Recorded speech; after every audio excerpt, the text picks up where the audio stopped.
इसे कहते हैं ग्रामोफोन। ये गीत संगीत सुनाने वाला यंत्र है, विदेशी यंत्र है ये। इसे देखेंगे ना तुम्हारे मित्र तो जलेंगे तुमसे, ईर्ष्या करेंगे तुमसे। रत्नाकर राव थे ना, उनके घर देखा था मैंने ये यंत्र ग्रामोफोन।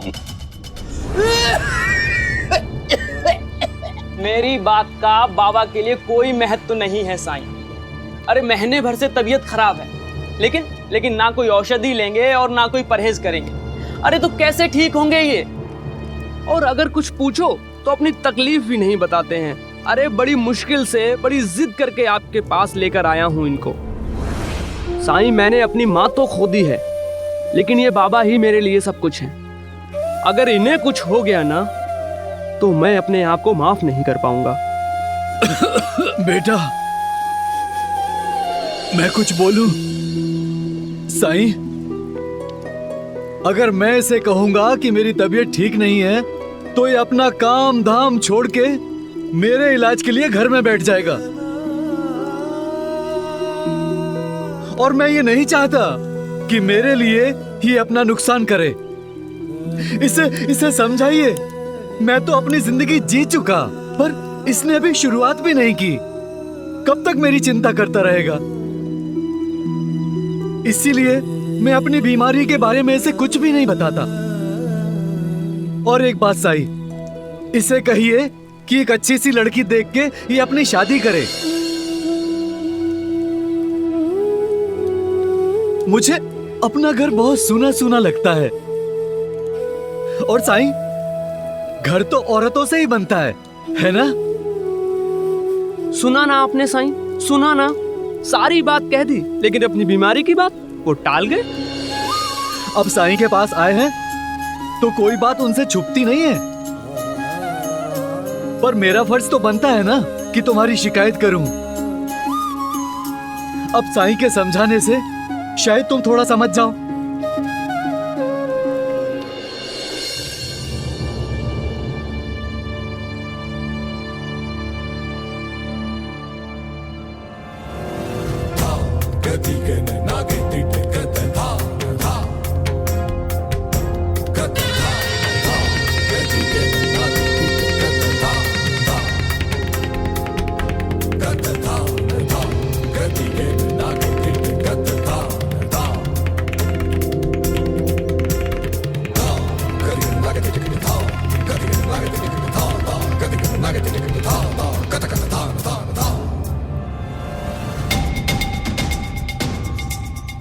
पाटिल जी, सुना है मेरे लिए आए आदेश को आपने ले लिया।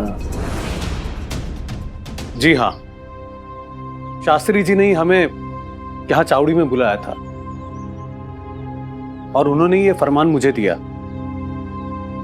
उन्होंने कहा था कि गांव के मुखिया को ये दिया जाएगा। अच्छा, पर आप गांव में थे नहीं, इसलिए उन्होंने ये मुझे दिया। ये रहा फरमान।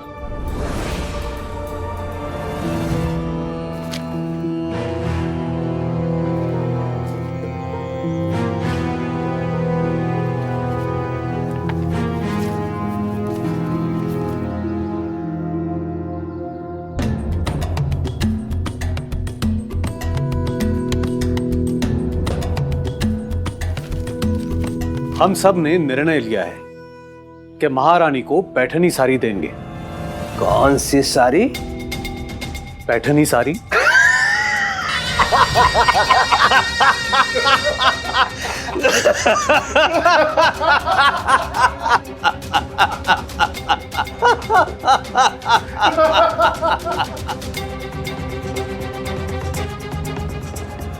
आप लोग हंस क्यों रहे? मैंने हंसने वाली तो कोई बात नहीं की। हरिओम, उपहास कर भी नहीं सकते आप पाटिल जी, क्योंकि उसके लिए बुद्धि की आवश्यकता होती है। और यदि वो आप लोगों के पास होती तो ऐसा उपहार देने का निर्णय आप लोग नहीं लेते।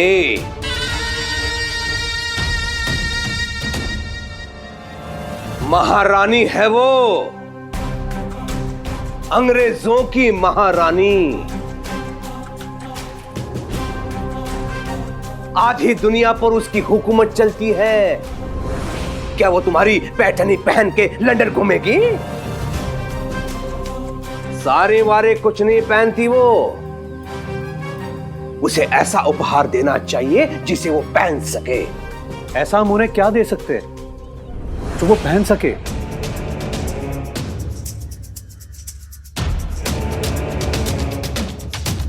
मुकुट, स्वर्ण मुकुट।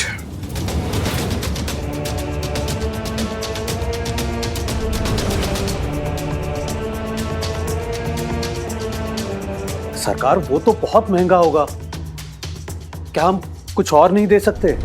कुछ और? कहीं ऐसा तो नहीं है कि आप लोगों को लग रहा है कि मैं सुझाव दे रहा हूं? सुझाव नहीं, ये मेरा आदेश है। संभवतः आप लोगों की स्मरण शक्ति क्षीण हो गई है। मैं शिरडी का राजा हूं, राजा। मेरे आदेश की पूर्ति करना आप लोगों का धर्म है।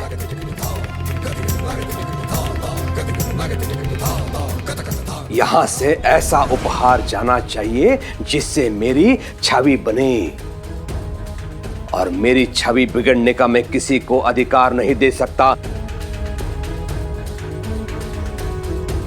और सुनिए, छोटा मोटा मुकुट नहीं, 300 तोले का मुकुट मैं भेंट में दूंगा रानी विक्टोरिया को।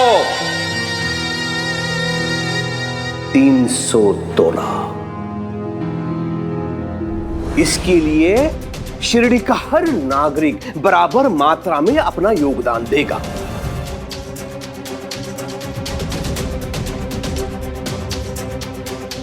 तो गणना के हिसाब से हर घर से 3 तोला सोना चाहिए होगा मुझे।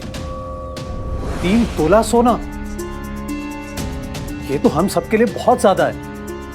कोई कैसे दे पाएगा इतना सोना? हरिओम हरिओम, मैं समझ सकता हूं कि इतना सोना हर घर में नहीं हो सकता।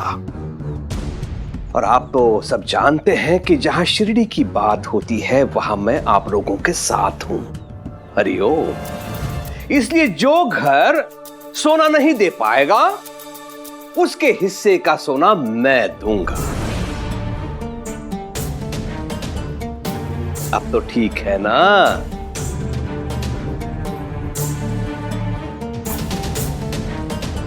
आपको अपनी कानों पर विश्वास नहीं हो रहा है ना?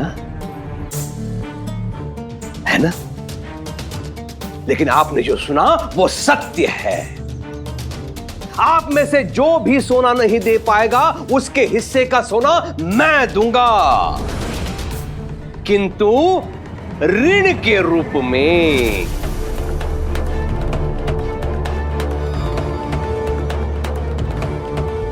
और ऋणी को 5% के दर से ब्याज का भुगतान करना होगा मुझे।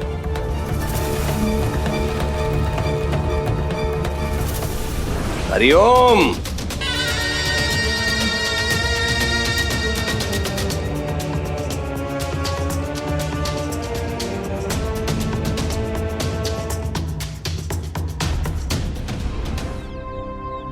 भाईजान, जो भी जमा पूंजी थी असलम की शादी में सब खर्च हो गई। अब 3 तोला सोना हम कहां से लाएंगे?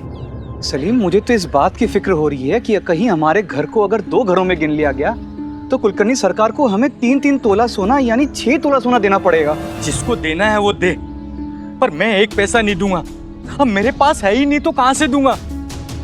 तुम नहीं दोगे तो कुलकर्णी सरकार दे देंगे अपनी तरफ से, फिर बन जाना उनके कर्जदार। कुलकर्णी सरकार की इतनी बात भी भूल गए क्या? और पंडेरी, कुलकर्णी सरकार की चाल तुमसे अधिक और कौन समझ सकता है? उनके यहाँ एक बार कर्ज का खाता खुल गया फिर वो कभी बंद नहीं होता। सही कह रहे हैं आप। कहने सुनने का वक्त गया, हंसकर यार रोककर इंतजाम तो करना पड़ेगा। सरकार से झगड़ा मोल लेना हमारे लिए नुकसानदायक होगा, चाहे वो कुलकर्णी सरकार हो या फिर अंग्रेज सरकार।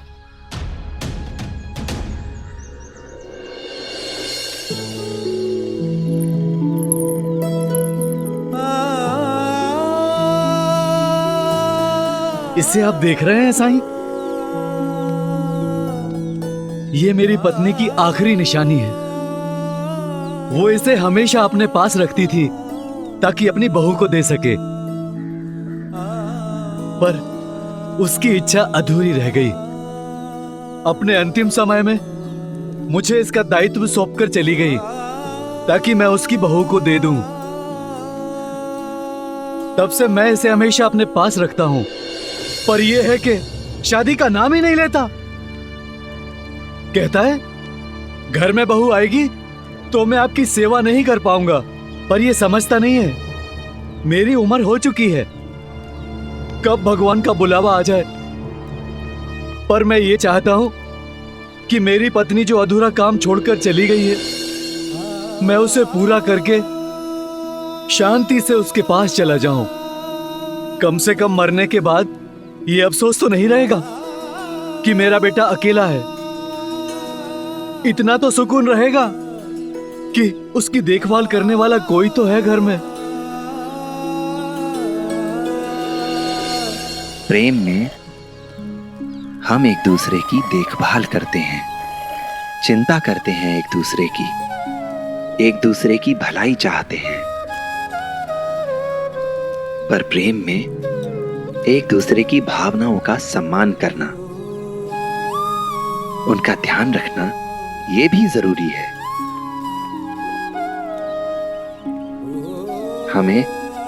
हमें एक दूसरे का पूरक होना चाहिए। श्यामराव जी, मैं आपकी चिंता समझता हूं, पर आप आदित्य को मानसिक रूप से शादी के लिए तैयार होने दीजिए, और इसके लिए आपको भी उसका सहयोग करना होगा। अपना ध्यान रखिए ताकि आदित्य को यह विश्वास हो सके कि आप पूर्ण रूप से स्वस्थ हैं। आप पर अधिक ध्यान देने की जरूरत नहीं है, तभी वो दिमागी रूप से स्वतंत्र हो पाएगा किसी नए रिश्ते की जिम्मेदारी को निभाने के लिए। सुना बाबा? और आदित्य, तुम भी ज्यादा समय मत लगाओ, खुद को तैयार करो मानसिक रूप से, मन बनाओ। सुना बेटा?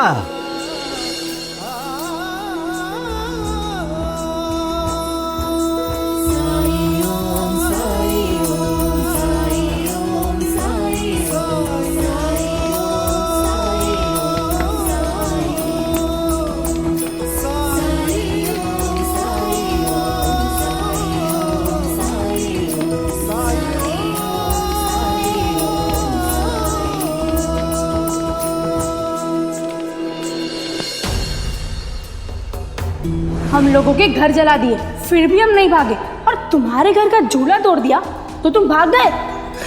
डरपोक कहीं के। डरपोक।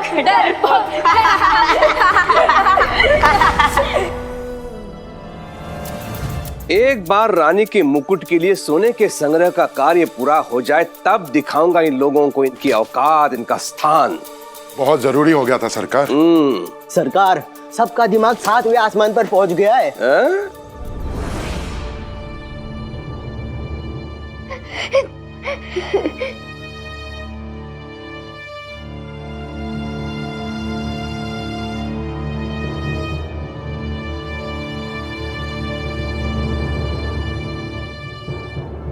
हरिओम हरिओम। केशव, तुम अब भी आंसू बहा रहे हो उन मूर्ख लड़कों के लिए। इसीलिए कह रहा हूं, लंदन जाओ। वहां ऐसे लोग नहीं मिलेंगे जो अपने ही मित्रों का उपहास उड़ाते हैं। हरिओम हरिओम। पापे पूत प्राप्त खोड़ा, बहुत नहीं तो थोड़ा थोड़ा है तो मेरा ही बेटा। ये तब तक दुखी रहेगा जब तक उन लड़कों को ये उनके घुटनों पर देख नहीं लेता।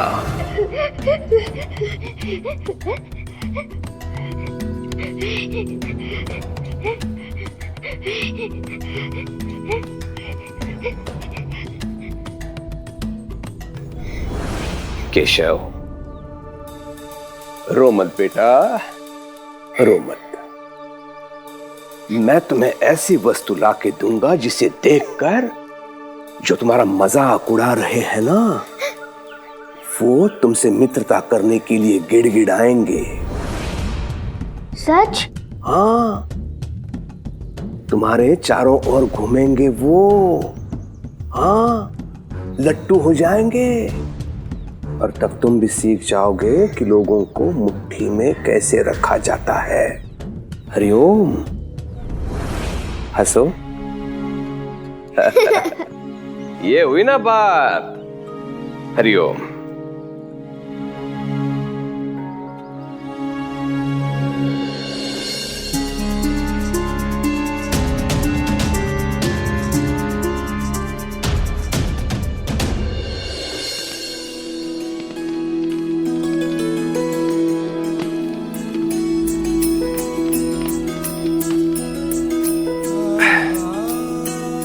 ये लीजिए, इसे 3 दिनों तक पानी के साथ लीजिएगा। मैं वादा करता हूँ अपना ख्याल रखूंगा। मैं आपसे वादा करता हूँ अगर आप अच्छे से अपना ख्याल रखेंगे ना तो मैं इस वर्ष अपनी शादी के बारे में जरूर सोचूंगा। देखा साईं, बीमार होना भी कभी कभी फायदेमंद होता है।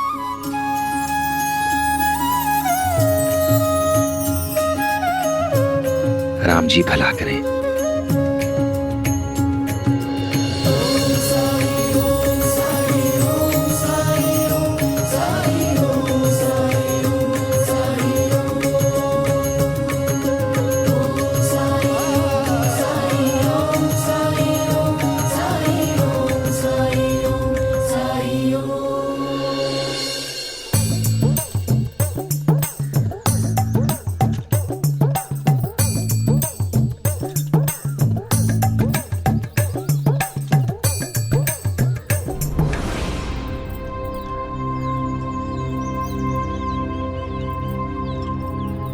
चियो, बात करनी थी तुमसे।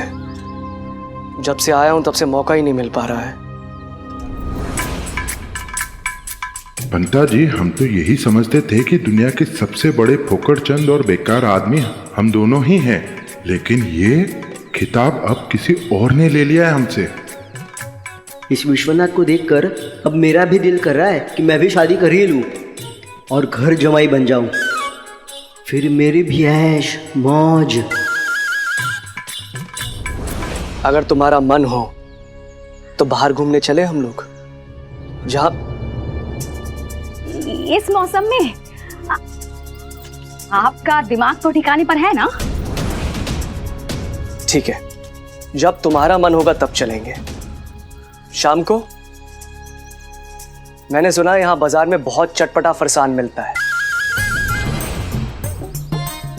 और अगर केशव को भी खाना पसंद है तो उसे भी साथ में ले चलते हैं।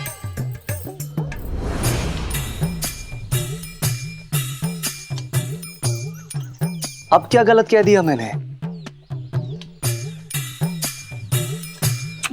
सवाल सही गलत का नहीं है, आपकी समझ का है।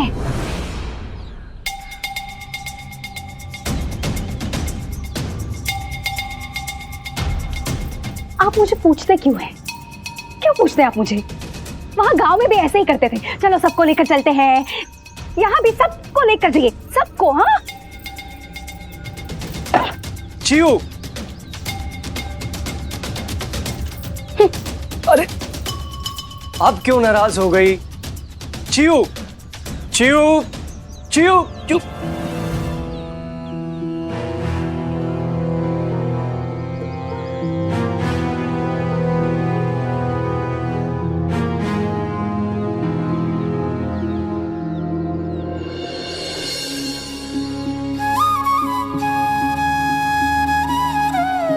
भिक्षा दो माई। माई, माई भिक्षा दे माई।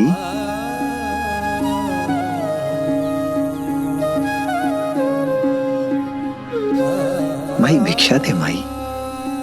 कोई बात नहीं। अल्लाह मालिक। मेरे बारे में कुछ भी कहा तो मुंह तोड़ दूंगा, समझे? कैसे चुप रहूं?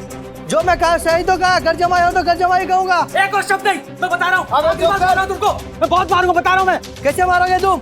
अरे रुको, नहीं मानोगे तुम, नहीं मानोगे। अरे छोड़ दीजिए आप। अरे रुक जाइए। अरे रुकिए, क्या कर रहे हैं आप लोग?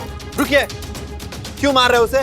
साई इसीलिए शुरुआत की थी, इसी से पूछिए। ये सच है कि मैंने शुरुआत की है, लेकिन कसूर मेरा नहीं, इन लोगों का है। इन लोगों के तानों से मेरा धैर्य समाप्त हो गया। ये लोग मुझे घर जमाई कहकर चिढ़ाते हैं, मुझ पर हंसते हैं, सिर्फ इसलिए कि मैं अपनी पत्नी के घर में रहता हूँ, अपने ससुराल में रहता हूँ। ससुराल में रहते हो, उन्हीं का खाते हो, तो घर जमाई हुए ना। और सच सुनने में तुम्हें तकलीफ क्यों होती है? हाँ, मैं घर जमाई हूँ, ससुराल में रहता हूँ, लेकिन मैं उनके टुकड़ों पर नहीं पलता हूँ। क्या जानते हो तुम सब लोग, मैं खुददार हूँ, खुद की नौकरी करता हूँ, अपने माँ बाप के साथ साथ अपनी पत्नी के माँ बाप का भी ख्याल रखता हूँ। साईं, कुछ महीने पहले मेरी शादी हुई थी। शादी के कुछ दिनों बाद मेरे ससुर बीमार पड़ गए और मेरी पत्नी को मायके जाना पड़ा। मेरी सासू माँ लाचार हैं, बूढ़ी हैं, वो कुछ संभाल नहीं सकती। मेरे ससुर पूरी तरह स्वस्थ नहीं है, तो मैं भी यहाँ चला आया, जिससे हमारी गृहस्थी पर असर न पड़ सके। ईश्वर की कृपा से मेरे माता पिता स्वस्थ हैं, तंदुरुस्त हैं, वो अपना ख्याल रख सकते हैं। लेकिन मेरी पत्नी के माता पिता के मामले में ऐसा नहीं है। उन्हें 24 घंटे एक आदमी चाहिए जो उनका ख्याल रख सके, देखभाल कर सके। साईं, लोग ये क्यों नहीं समझते हैं? क्यों हंसते हैं मुझ पर? क्या पत्नी के घर पे रहना पाप है, गुनाह है? बताइए साईं। वाह वाह वाह वाह विश्वनाथ, पत्नी को मनाना कोई तुमसे सीखे, क्या बात है। अच्छा, तो इसलिए चियो बार बार अपने भाई के पास आती है? जी, मैं समझा नहीं। मैं तो उससे सिर्फ बात करने की कोशिश कर रहा था। नहीं, तुम तो किसी पालतू पिछलग्गू की तरह उसके पीछे पीछे जा रहे थे, और पीछे पीछे कौन जाता है, उसे क्या कहते हैं, ये तो तुम्हें ज्ञात होगा विश्वनाथ। पति बनना है तो पहले उसके योग्य बनो। योग्य तो हूं मैं, संस्कृत का आचार्य हूं, विद्यालय में नौकरी करता हूं, आत्मनिर्भर हूं। बेकार का आत्मनिर्भर।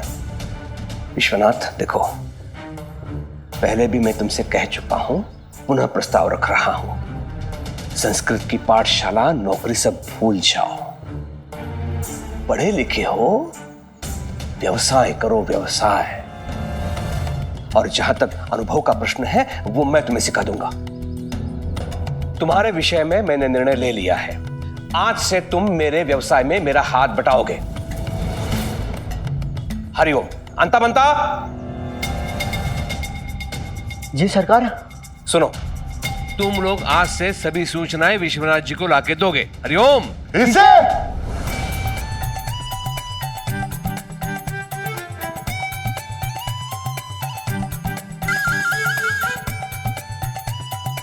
जी सरकार। जी सरकार। लीजिए बंता जी, अब यही दिन देखना बाकी रह गया था। वो क्या कहते हैं अब? हाँ, हर कुत्ते का दिन आता है। हाँ अंता जी, थोड़ी देर पहले हम इसका मजाक उड़ा रहे थे और अब हम खुद ही मजाक बन गए। सरकार, कुछ दिन पहले तक रत्नाकर के नौकर नंदलाल से हमारी तुलना करते थे, और अब ये नई बला आ गई है। ऐसा लगता है जैसे हमारी तो ना औकात है ना किस्मत। साईं, लोग ये क्यों नहीं समझते? क्यों हंसते हैं मुझ पर? क्या पत्नी के घर पे रहना पाप है, गुनाह है? बताइए साईं।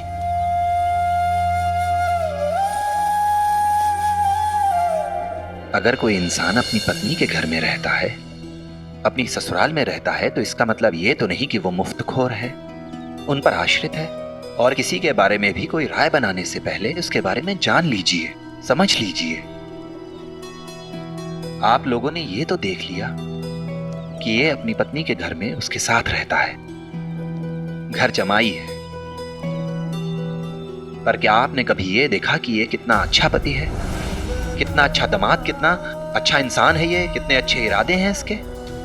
किसी का मजाक उड़ाने से पहले क्या ये बात आप दावे से कह सकते हैं कि आप इससे बेहतर पति हैं, इससे बेहतर दामाद हैं, या इससे बेहतर इंसान हैं आप? और क्या आप में समाज के बनाए नियम, इन रीति रिवाजों को तोड़कर अपनी पत्नी या उसके परिवार की मदद करने की इच्छा है? बोलिए। इनके पास कोई जवाब नहीं है साईं।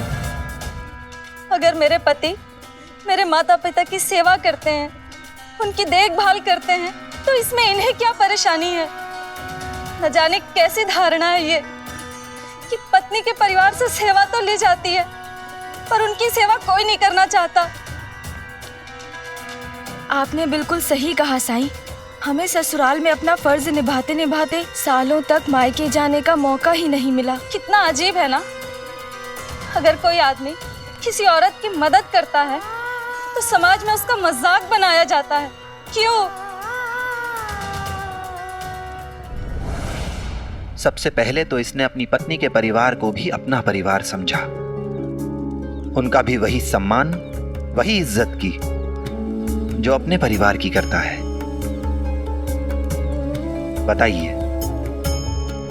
बताइए आप में से कितने लोग ऐसे हैं जो सच्चे मन से यह स्वीकार कर सकें कि वो अपनी पत्नी के परिवार को अपना परिवार ही मानते हैं? बोलिए। अपने प्रियजनों की मदद करने के लिए, समाज के बनाए हुए खोखले मानदंडों को तोड़ने के लिए एक नए तरीके के चिंतन, एक आत्मविश्वास, एक नए दृष्टिकोण की जरूरत होती है। इसने अपनी पत्नी और उनके परिवार के लिए जो कुछ भी किया वो पूर्णतः निस्वार्थ है, और ये एक बहुत अच्छा उदाहरण है पूरे समाज के लिए। इसी से पति पत्नी के संबंधों में एक नई ऊर्जा आएगी, उन्हें एक नया अर्थ मिलेगा, एक सही अर्थ मिलेगा, एक संपूर्ण अर्थ मिलेगा।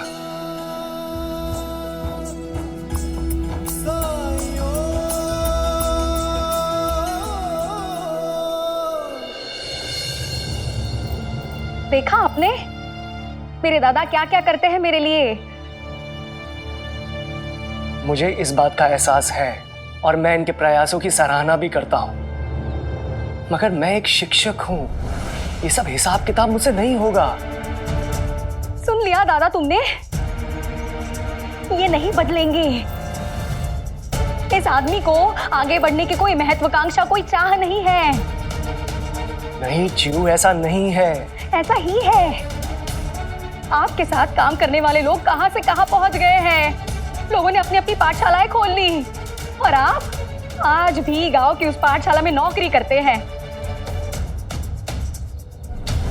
एक बात बताइए आप मुझे, आपने आज तक मुझे दिया ही क्या है? हार, अंगूठी, ये तो दूर की बात है। कभी एक छोटा सा फूल भी दिया है मुझे आज तक? फूल? अरे हमारे घर के बगीचे में इतने सारे फूल हैं, वहां से ले लेती तुम।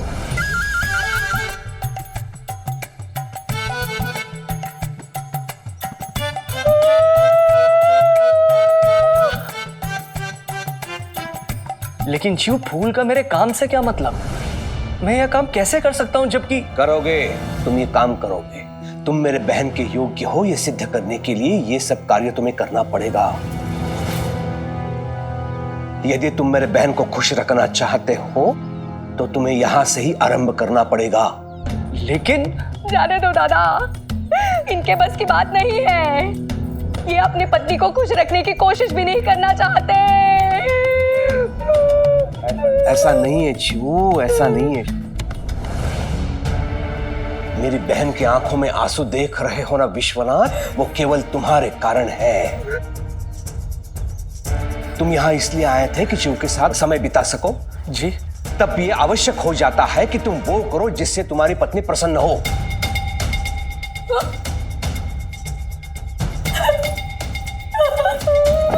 जीव। हरिओम हरिओम। इसलिए तुम्हारा कार्य आज से आरंभ। और हां, अंग्रेज महारानी के मुकुट के लिए सोने के संग्रह का दायित्व मैं तुम्हें सौंपता हूं। स्मरण रहे, एक भी घर छूटना नहीं चाहिए। हर घर से 3 तोला सोना आना चाहिए। हरिओम। शेष अंता पंता तुम्हें बता देंगे।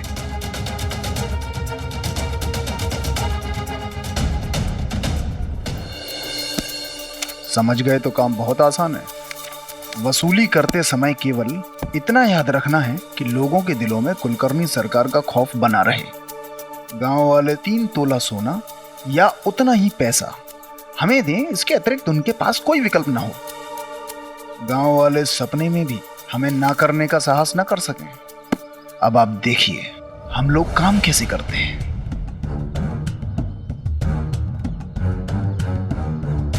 अंतापंता जी, एक एक करके गांव वालों को बुलवाइए। जी मुनिम जी। मोहन, सोना लाए हो? नहीं, मेरे पास सोना नहीं है। क्या मतलब है इसका कि तेरे पास सोना नहीं है? हाँ? सरकार का हुक्म है तो इंतजाम क्यों नहीं किया अब तक? थोड़ी और मोहलत दीजिए। 1 महीने पहले मैंने मेरी बहन की शादी की। जो पैसा था सब शादी में खर्च हो गया। अब मेरे पास कुछ नहीं बचा है। सुनिए, अगर इन्हें कुछ दिन का समय दिया जाए तो सरकार का नियम सबके लिए बराबर है। किसी एक के लिए नियम नहीं बदलेंगे। हमें 3 तोला सोना चाहिए तो चाहिए। चलो जाओ यहां से। अंता जी, पंता जी, क्या हम लोग थोड़ा सा भी रहम। सखाराम, सोना लाए हो? हाँ। जाओ मुनिम जी को दो।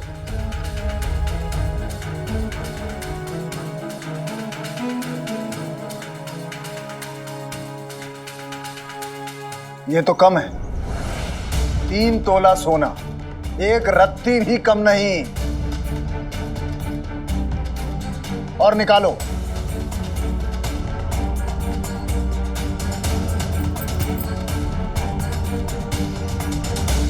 कंगन भी दे दो। गहनों के नाम पर इतना ही शेष है, ये भी ले लीजिएगा। देखिए, इनकी हालत बहुत खराब लग रही है। अंता जी, ये सिर्फ जोरू का गुलाम नहीं, पूरी दुनिया का गुलाम है। सरकार ने चाहे जो कहा हो, लेकिन हम इसे अपने अधीन काम करने वाला ही मानेंगे। चाहे कुछ भी हो, कंगन दे दो मुनीम जी को।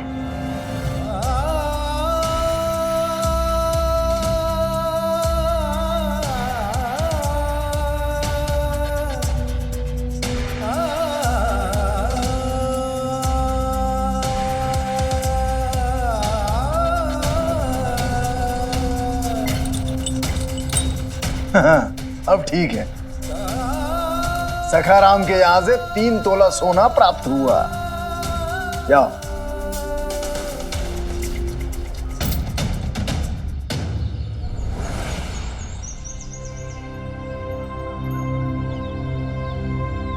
लाना।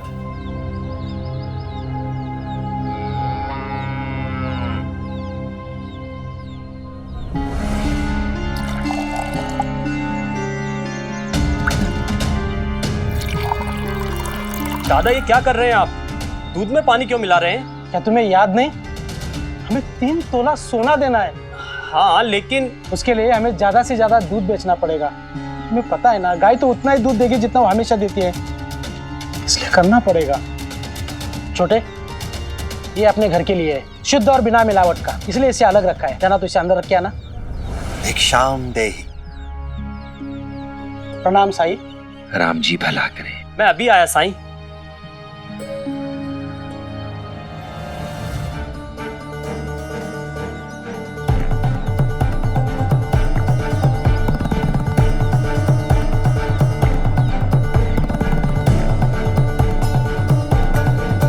ये लीजिए साईं।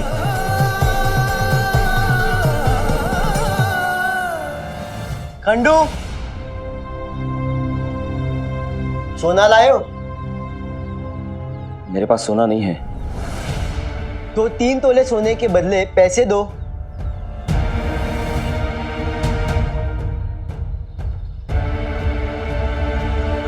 मेरे पास इतना ही है। ये क्या मजाक है? हम लोग यहाँ भीख मांगने बैठे हैं क्या? तो क्या मैं भीख मांगने निकलूं? मेरे पास इतना ही है, मैं और क्या करूं? देखिए अभी जो है उसे ले लेते हैं, अगर इनके पास नहीं है तो इतने से ही काम चला लेते हैं। धन्यवाद, कम से कम आपने तो मेरी मजबूरी समझी। उधर नहीं, इधर बात करो।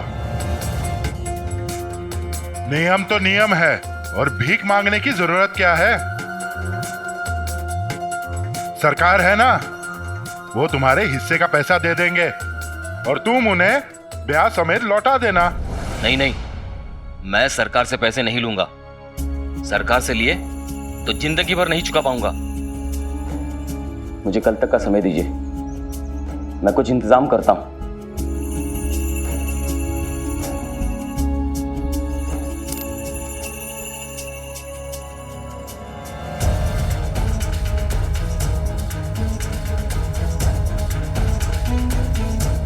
आप कुलकर्णी सरकार के लिए काम कर रहे हैं और उन्हें अपने काम में लापरवाही बिल्कुल पसंद नहीं है।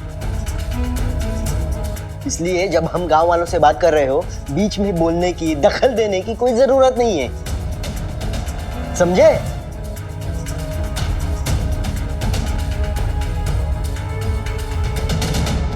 सतीश,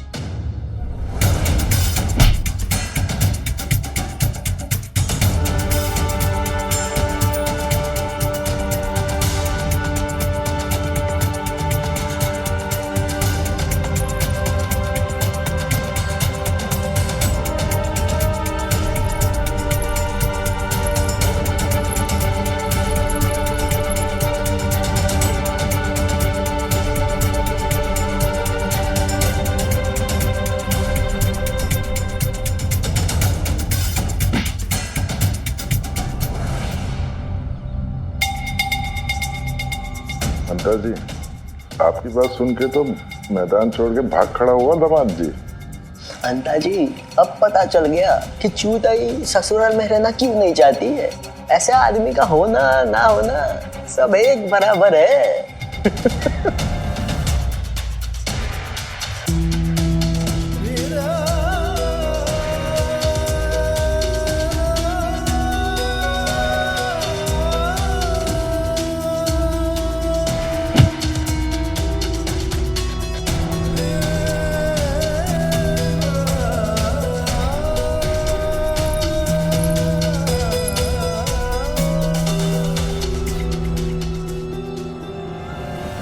रुकिए साईं, साईं, साईं।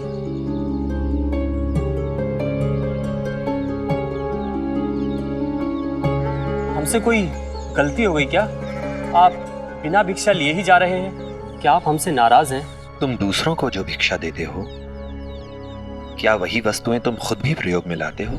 हाँ साईं, हम जो फल सब्जी हम जो खाते हैं वही आपको देते आए हैं, हम आपको अलग कैसे दे सकते हैं?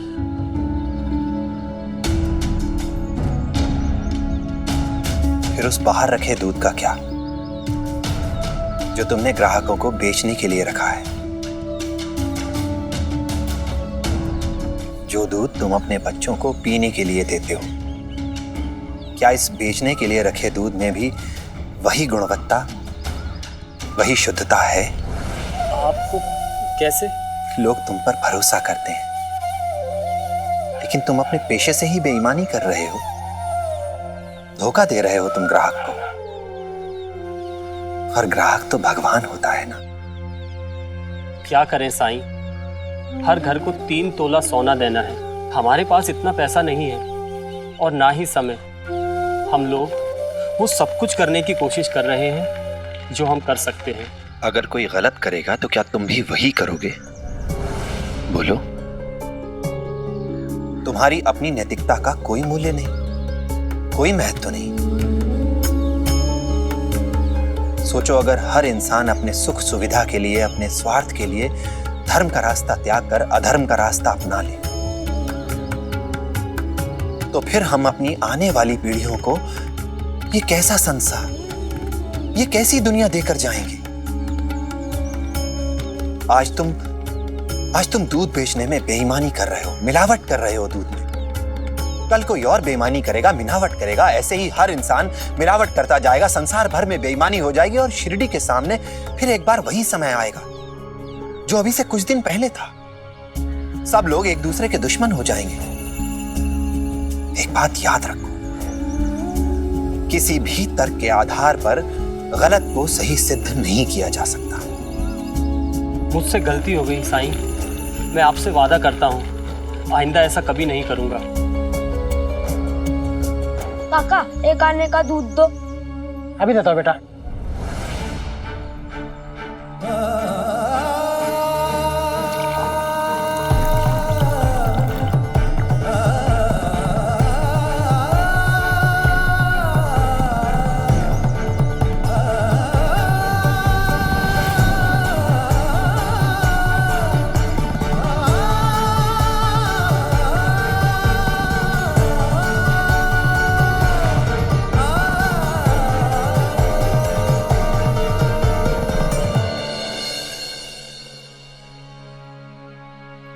रुकिए, मैं देता हूं। वो कहते हैं किस्मत जिसको कर्म का फल है, जीवन में कर्म योग का मार्ग ही अटल है। जो कुछ है हाथ में तेरे एक यही पल है, अच्छे कर्म किए जाए तो जीवन सफल है। ओम साई, ओम साई, ओम साई, ओम साई, ओम साई, ओम साई, ओम साई, ओम साई, ओम साई, ओम साई, ओम साई, ओम साई,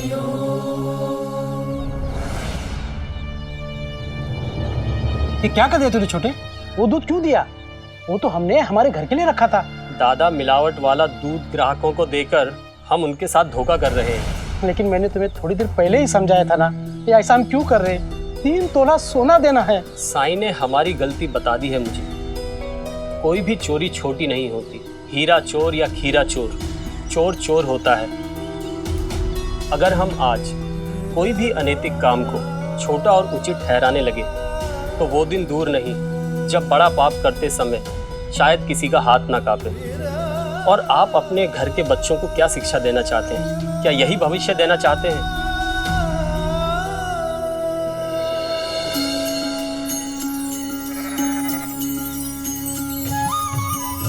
शुक्रिया साईं, आपने हमें अधर्म के रास्ते पे चलने से रोककर पाप का भागीदार बनने से बचा लिया।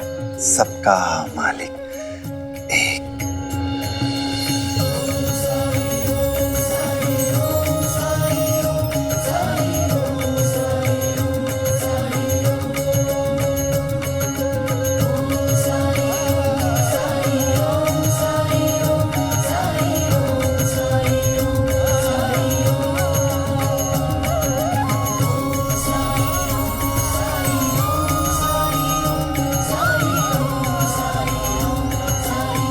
कौन है ये? साई।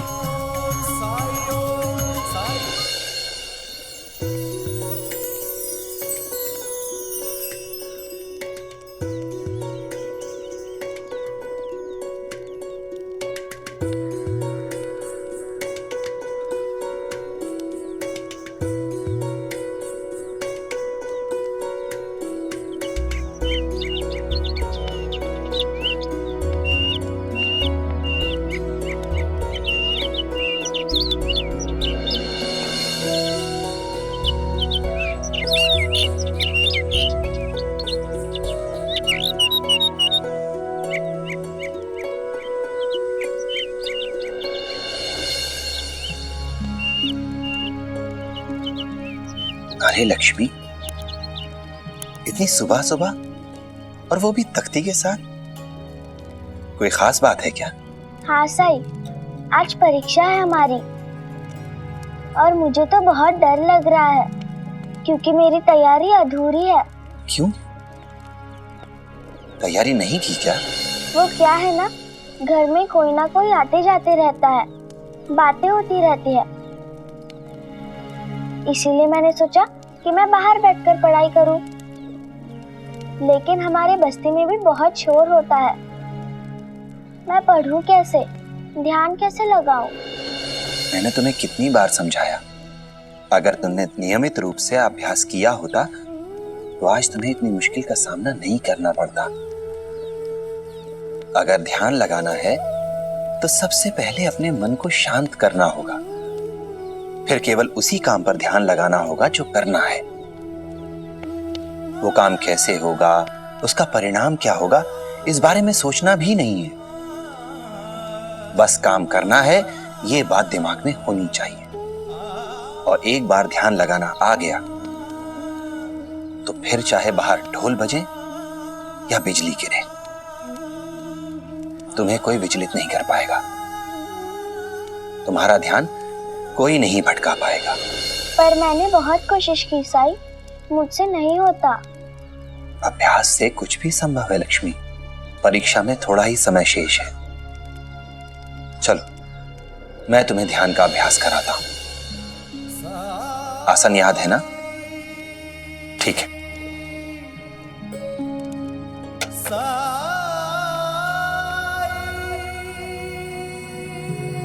अब अपनी आंखें बंद करो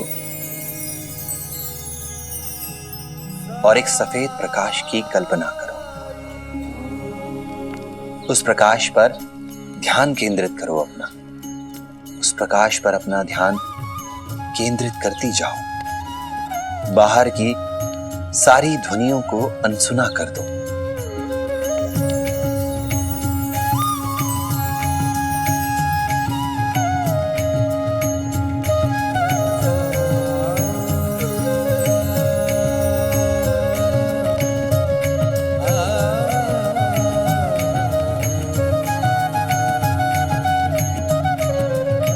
लक्ष्मी,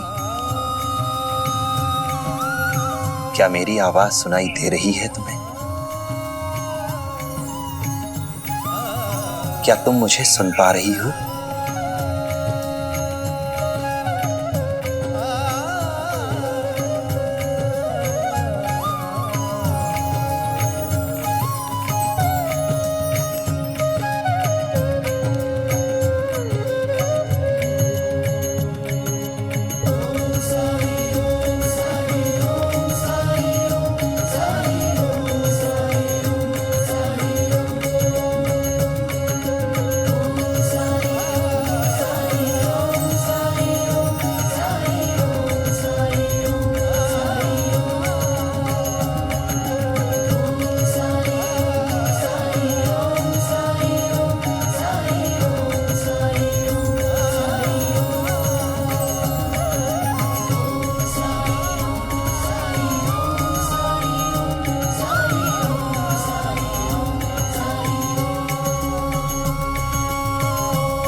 जी प्रणाम सरकार, क्या मैं अंदर आ सकता हूँ? हरिओम, आओ। रखो।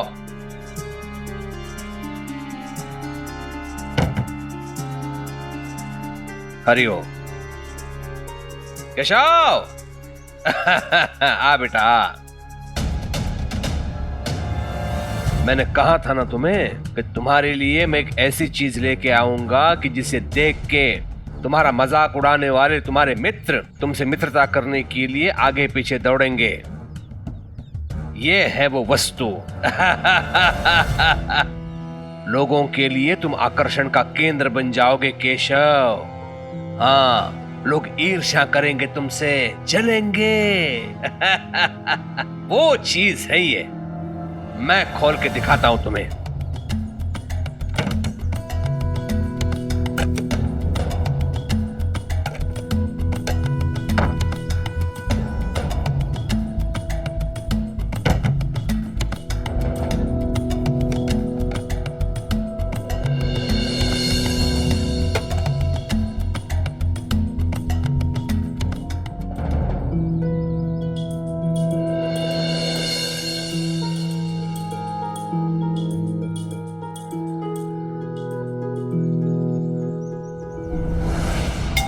इसे कहते हैं ग्रामोफोन। ये गीत संगीत सुनाने वाला यंत्र है, विदेशी यंत्र है ये। इसे देखेंगे ना तुम्हारे मित्र तो जलेंगे तुमसे, ईर्ष्या करेंगे तुमसे। रत्नाकर राव थे ना, उनके घर देखा था मैंने ये यंत्र ग्रामोफोन। देखो, इसे ऐसे घुमाते हैं।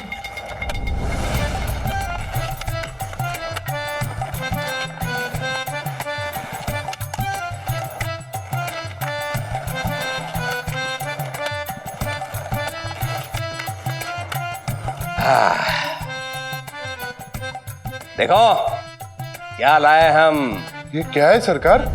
बताता हूं क्या है।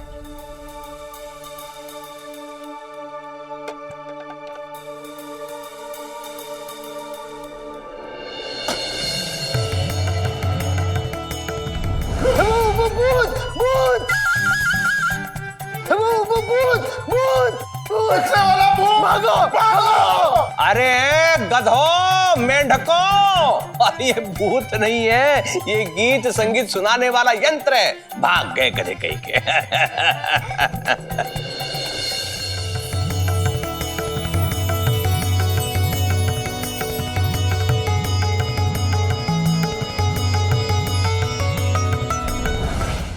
मैंने अपना पाठ दोहरा लिया साईं, सब याद हो गया मुझे। जानते हो, इस बार मेरा ध्यान कहीं नहीं भटका। तुम्हारे पास तो हर समस्या का हल है। लक्ष्मी, एक बात हमेशा याद रखना, सफलता उसी को मिलती है जो कभी विचलित नहीं होता। अब जाओ और परीक्षा में प्रश्नों के उत्तर ध्यान से देना। ठीक है साईं।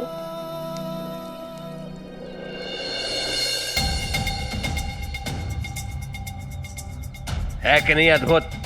हाँ बोलो। गांव में ना इसे किसी ने देखा होगा ना सुना होगा इसके बारे में। सच पिताजी? तो फिर आप वापस बताए ना, इसे कैसे बजाते हैं? बताता हूँ। पहले से बाहर रखते हैं, इसे यहाँ ले जाते हैं तो ये बंद हो जाता है। फिर ये ऐसे इसको घुमाया जाता है।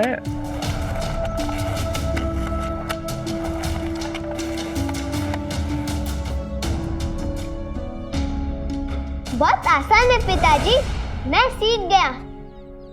अब मैं इसे अपने दोस्त को दिखाना चाहता हूँ। क्या मैं इसे ले जा सकता हूँ? बिल्कुल बिल्कुल। अरे इसीलिए तो मंगवाया है, बहुत महंगा है ये। लेके जाओ लेके जाओ। अच्छू अंता पंता को बुलाओ, ये अकेला नहीं उठा पाएगा। जाओ बुलाओ। वो तो ऐसे भाग गए जैसे गधे के सिर से सिंह। भूत के चक्कर में कहीं गांव छोड़ के तो नहीं भाग गए। देखो।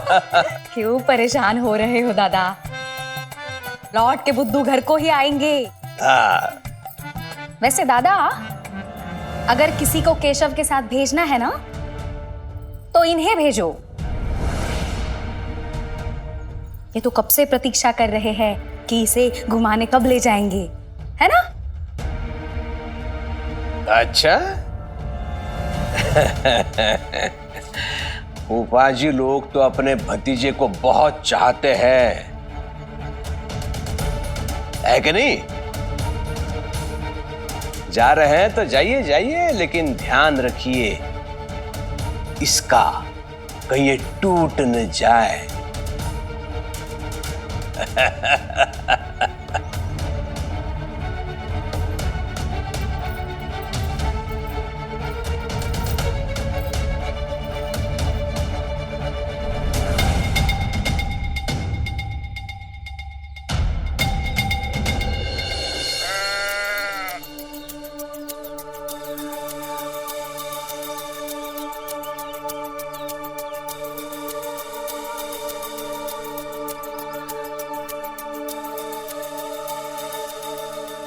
देखो डरपोक आ गया। अरे कैसा है डरपोक? अभी भी डरपोक ही है।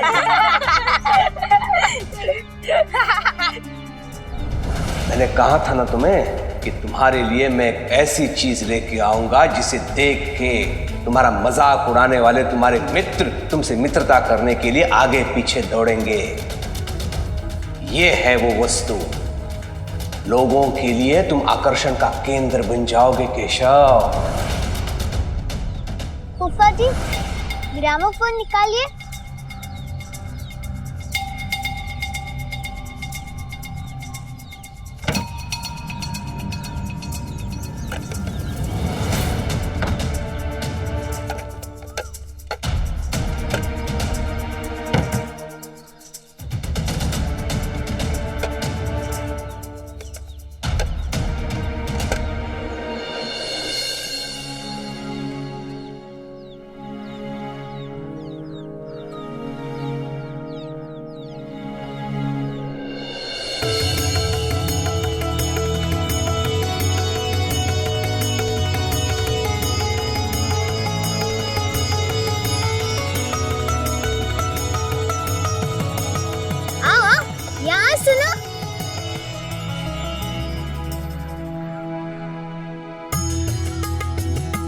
सितार की आवाज कहाँ से आ रही है?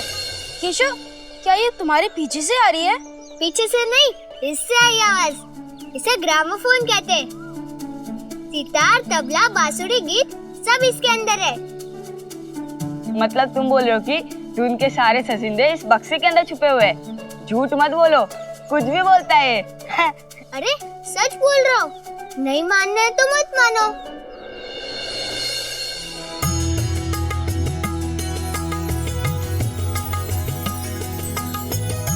वाह यार, ये तो बड़ी मजेदार चीज है।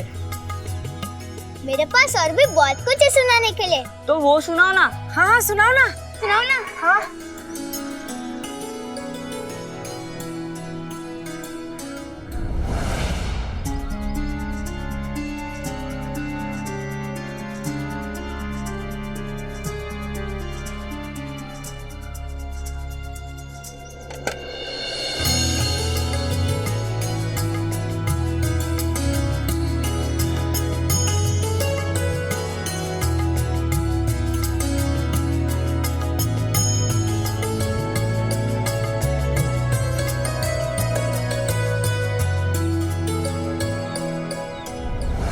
लोगों के चकित होने पर केशव को गर्व महसूस हो रहा है। जब पिता ही किसी बच्चे को गलत सीख दे तो इसमें बच्चे का दोष ही क्या हो सकता है?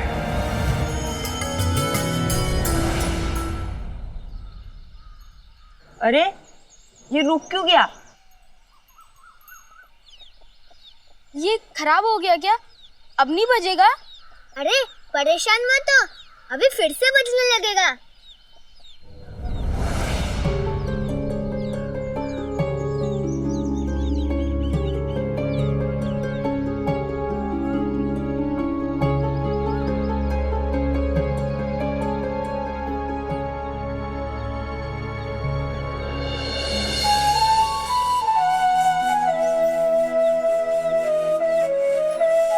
ये धुन कहां से आ रही है और सिर्फ मुझे ही क्यों सुनाई दे रही है?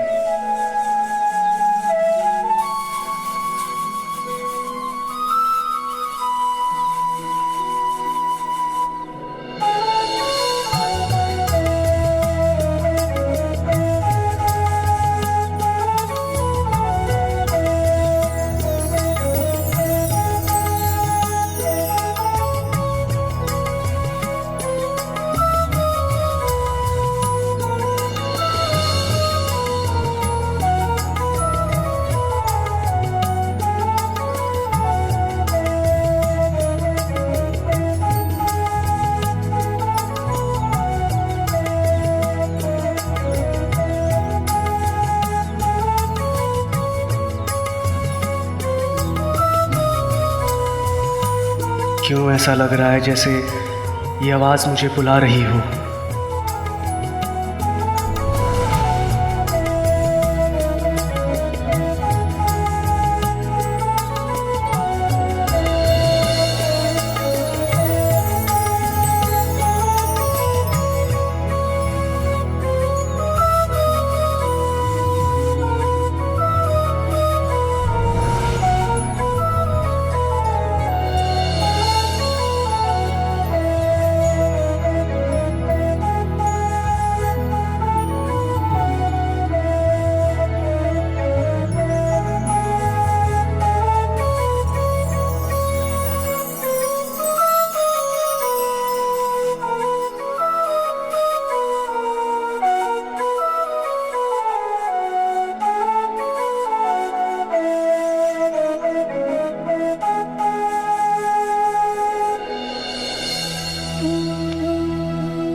साईं है ना?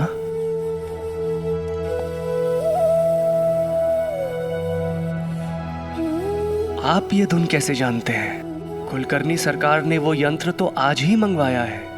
ये तो मैं नहीं जानता,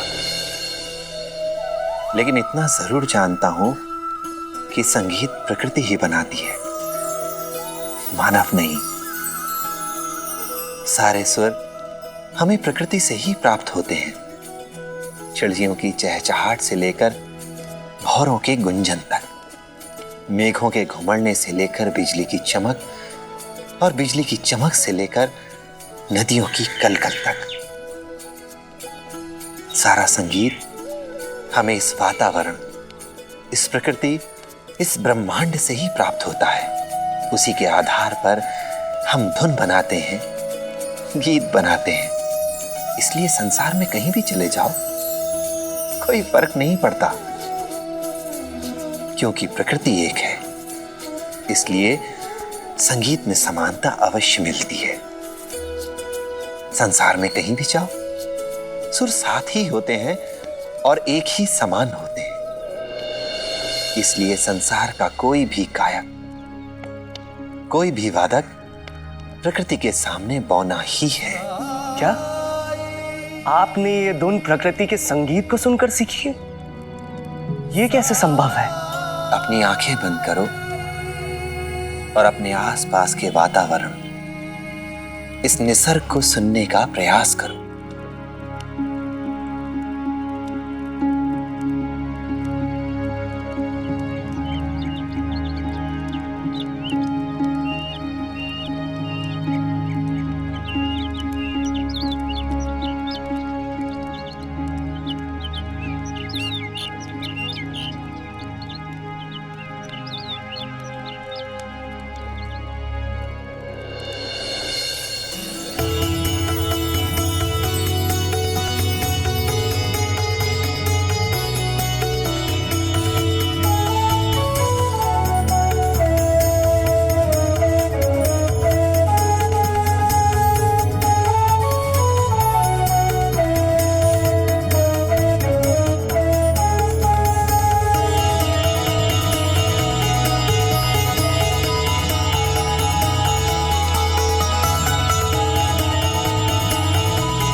साईं, ये कैसा संगीत आपने मुझे सुनाया?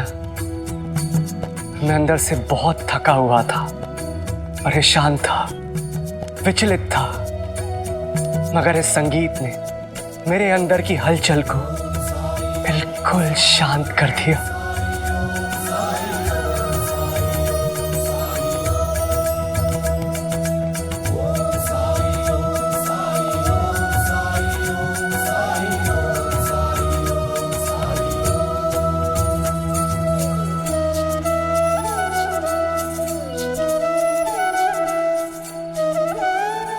मैंने सुबह आपकी झलक देखी थी। आपने जो कहा था, मैं उससे बहुत प्रभावित हुआ। नए हो शिरडी में? जी, मैं कुलकर्णी सरकार का बहनोई हूं। तुम्हारा असली परिचय ये है कि तुम एक नेक और अच्छे इंसान हो। धन्यवाद साईं, मुझे आपसे मिलकर बहुत अच्छा लगा और मैं आपसे दोबारा मिलने जरूर आऊंगा। अरे हो गया, हे भगवान, इसका बुखार कम होने का नाम ही नहीं ले रहा है। ऐसी हालत में कैसे ले जाऊं साईं के पास? बेटा राघव। जी पिताजी। एक काम करो, जल्दी से साईं के पास जाओ और उनसे कहना कि छोटू का बुखार कम नहीं हो रहा, साईं से विभूति मांग के ले आओ। मैं ऐसी हालत में इसे छोड़कर नहीं जा सकता हूँ। जी पिताजी, मैं अभी लेके आता हूँ। जल्दी जाओ, और हाँ, और जल्दी आना। सरकार, जिन लोगों ने सोना या तो पैसा नहीं दिया है अंताजी पंताजी बस उन्हें लेके आते ही होंगे। चलो चलो।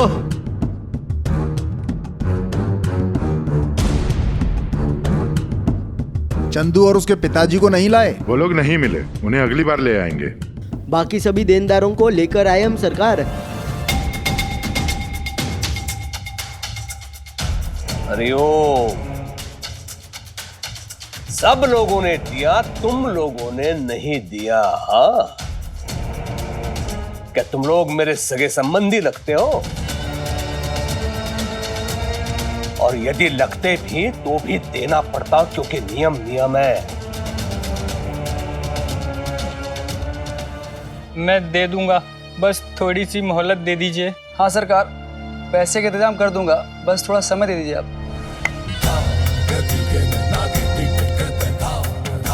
समय? एक तो सोना नहीं देते, ऊपर से सोने से भी अधिक मूल्यवान समय की भीख मांगते हो तुम लोग। मैंने जो कहा उसकी अवमानना कोई नहीं कर सकता। मुनीम, सबके नाम पे 3 तोला सोना चढ़ा दो। ऋण के रूप में मैं इन्हें धन दे रहा हूं। सबका खाता खोलो। चलो, एक एक करके आओ और अंगूठा लगाओ बही पर।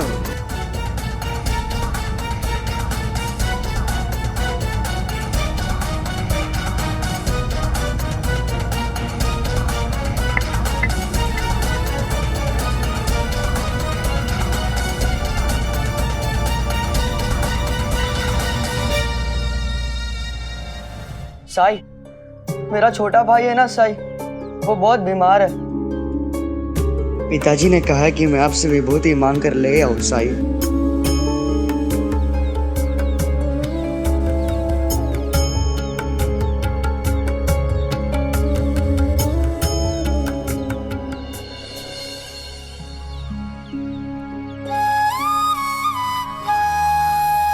ये लो।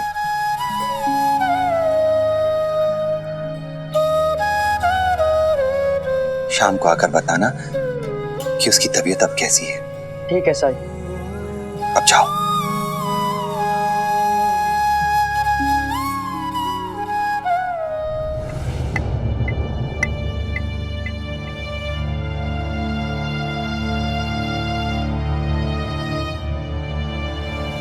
चाचा,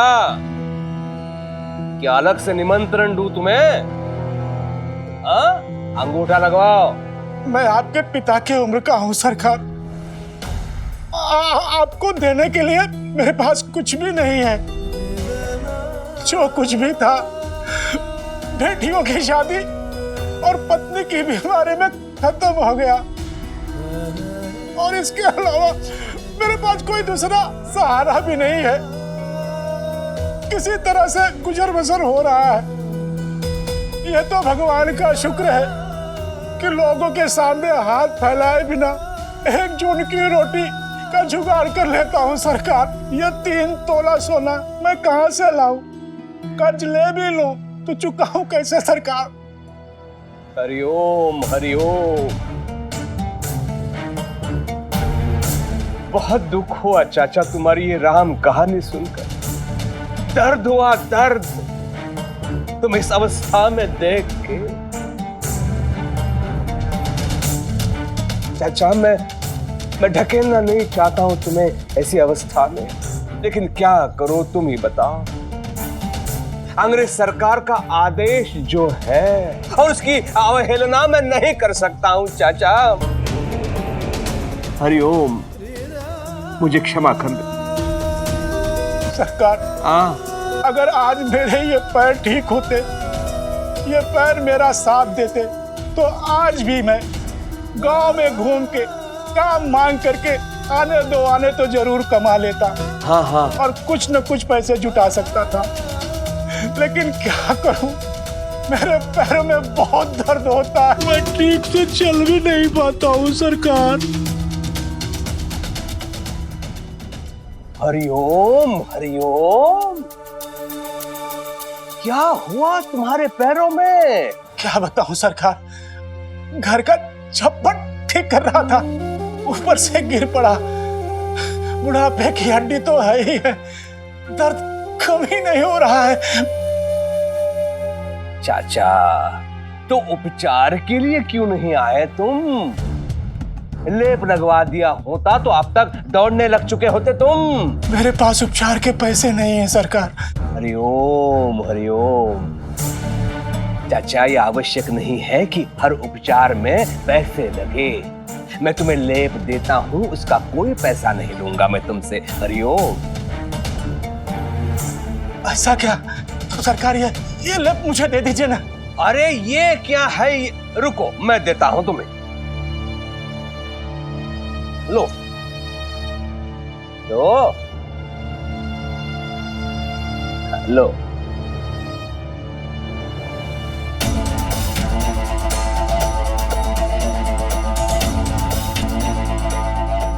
लो।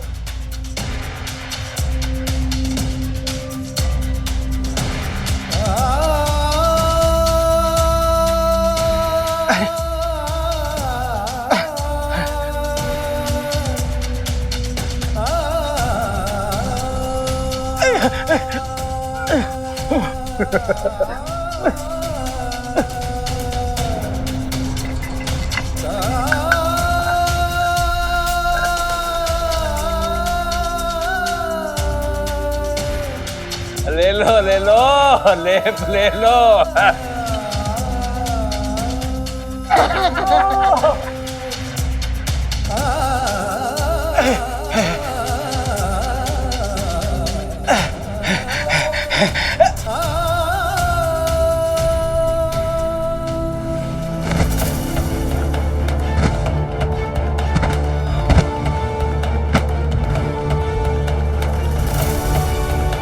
मिल गया लेप से।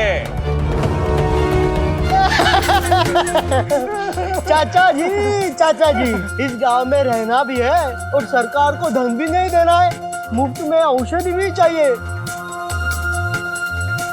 लेकिन चाचा जी, मुफ्त में केवल परेशानी मिलती है।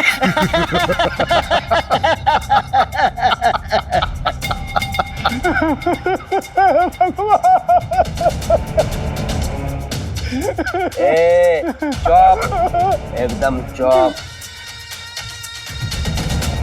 कुलकर्णी सरकार का आदेश पत्थर पे खींची वो रेखा है जिसे कोई मिटा नहीं सकता। हरिओम। सोना देना पड़ेगा, चाहे वो अमीर हो या अपाहिज, सबको देना पड़ेगा।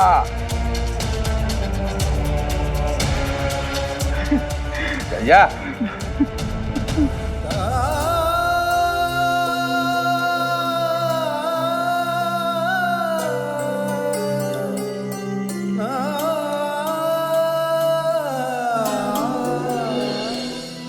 इन प्रश्नों का उत्तर ध्यान से देना, ठीक है? चिंता मत कीजिए अध्यापक जी, मैंने साई से वादा किया है, इस बार मेरा ध्यान नहीं भटकेगा।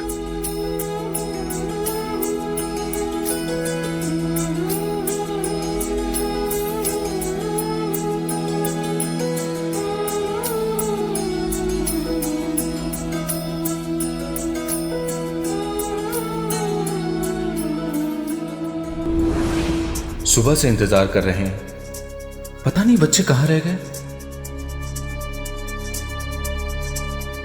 जिप्री, तुम परीक्षा दो, मैं अभी आता हूं।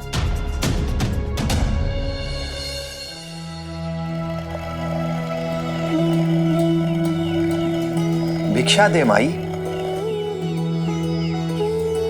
माई भिक्षा दो।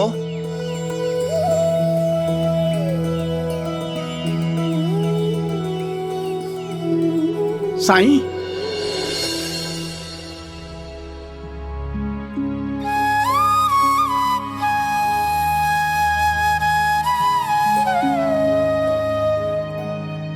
प्रणाम साईं। दुख दर्द अधिक समय तक नहीं रहते साईं, उम्र हो गई है और वैसे भी ये बुढ़ापा अपने आप में ही एक भयंकर रोग है।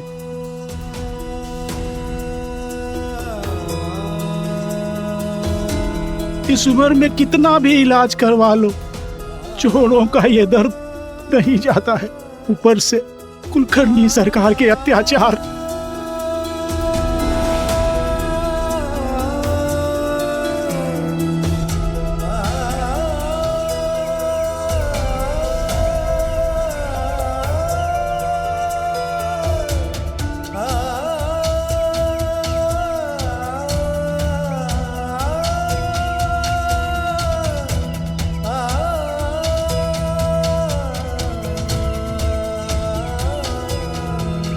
मुझे पता है साईं कि जब तक अब ये मेरी सांस चलेगी मुझे इस दर्द के साथ में ही जीना पड़ेगा। श्रद्धा और सब्र रखो। ईश्वर सब कुछ ठीक कर सकता है।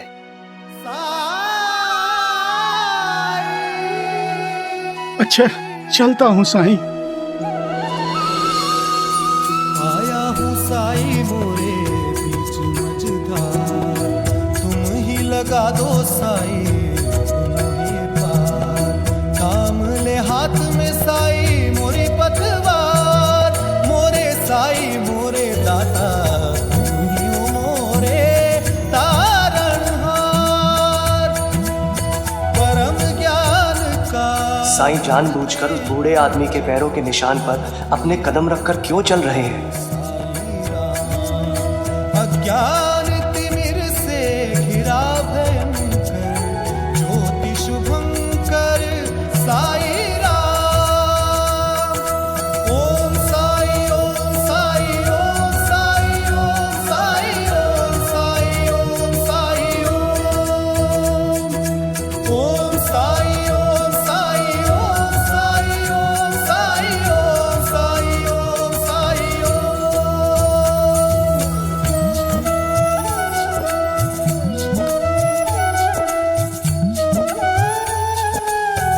मैं ना जानूं कौन है तू, राम है या रहीम है तू। मेरे लिए तो एक है तू, एक भी तू, अनेक भी तू, एक भी तू, अनेक भी तू।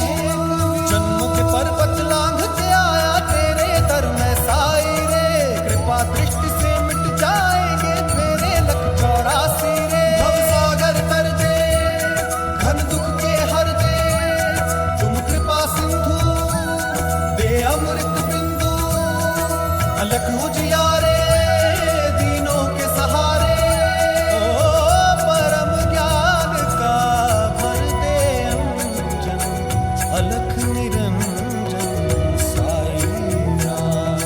अज्ञान तिमिर से घिरा भयंकर, ज्योति शुभंकर साई राम। ओम साई ओम साई ओम साई ओम साई ओम साई ओम साई। साईं साईं मैं चल सकता हूँ। ऐसा लगता है जैसे शरीर के किसी भी हिस्से में कोई तकलीफ है ही नहीं। राम जी भला करें। पूरे शरीर में एक नई ऊर्जा का संचार हो रहा है। आज मैं पहली बार अपने आप को इतना चुस्त और दुरुस्त महसूस कर रहा हूँ साईं। भटकने वाले बच्चों में से नहीं है मेरा राघव, लेकिन आज ना जाने कहाँ रह गया वो। और दिन होता तो कोई बात नहीं थी। छोटू की तबीयत बिगड़ रही है, उसे भेजा था उड़ी लाने के लिए साई के पास, लेकिन अब तक नहीं आया वो। आप जरा छोटू का ध्यान रखेंगे, मैं अभी द्वारका मई से आता हूँ।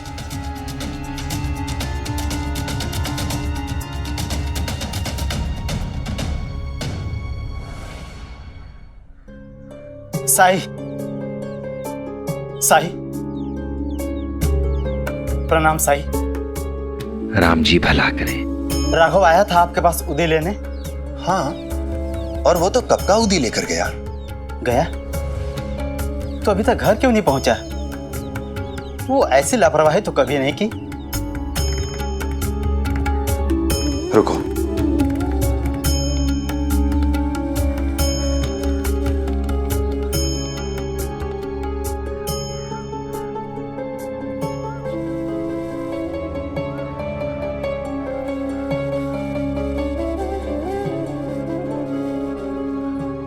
ये उदी लेकर घर जाओ, इसे पानी में मिलाकर छोटू को देना। मैं राघव को ढूंढकर घर भेजता हूं। प्रणाम साई। राम जी भला करें।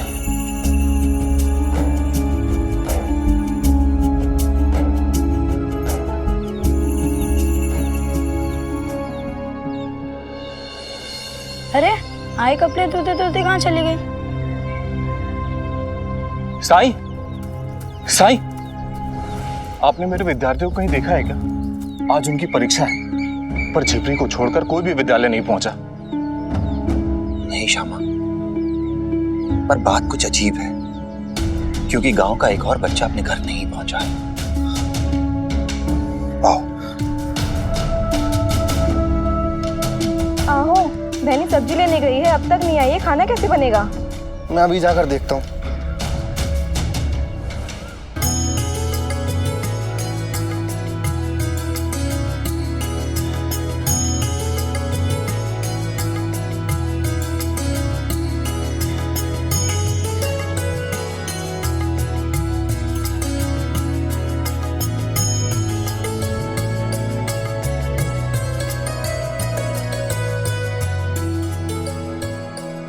अली, भीमा, बबलू, तुम लोगों की आज परीक्षा थी ना, और तुम लोग यहां खड़े हो।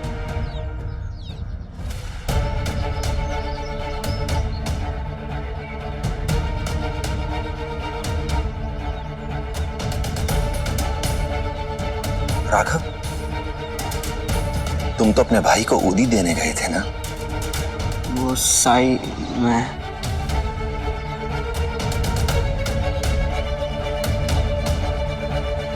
आप सब लोग तो बड़े हैं, समझदार हैं। ये छोटे बच्चे अगर इस यंत्र के लिए आकर्षित होते हैं, इनमें जिज्ञासा है, तो मैं इनकी बात समझ सकता हूं।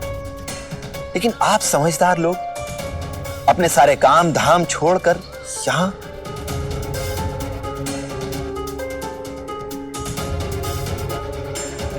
तुम अपने बैलों के लिए चारा लेने गए थे ना?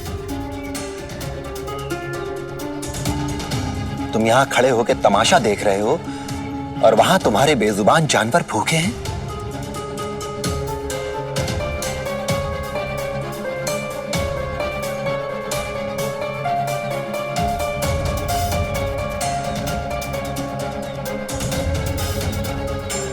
संगीता, तुम्हें होश भी है कि तुम्हारे घर में खाना नहीं बना है, क्योंकि तुम पानी लेकर अभी गई ही नहीं।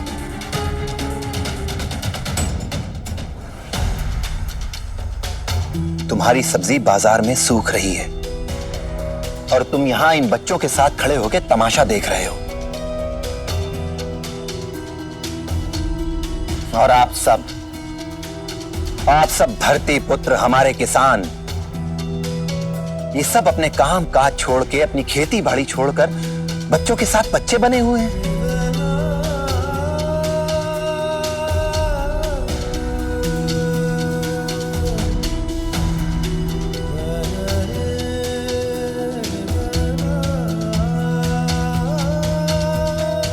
तुम ये लकड़ियां लेकर अपने घर जाने वाले थे ना, ताकि तुम्हारे घर चूल्हा जल सके,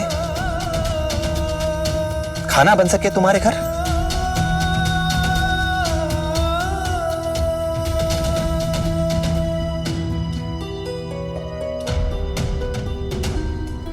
देखिए, मैं समझ सकता हूं कि इस नए यंत्र के लिए, इस नई वस्तु के लिए आपका आकर्षण स्वाभाविक है, क्योंकि ये इंसान की आदत है, उसकी फितरत है। समय के साथ विज्ञान ने बहुत तरक्की की है, हर दिन नए आविष्कार, नई वस्तुएं आ रही हैं। पर इसका मतलब ये तो नहीं कि हम अपने कर्तव्यों को भुला दें। हर बदलते दिन के साथ नई वस्तुएं आ रही हैं, हमारी जरूरतों के मुताबिक। पर इस सबसे कहीं ज्यादा जरूरी है आपका अपना काम, जो कि आपका इंतजार कर रहा है, राह देख रहा है आपकी।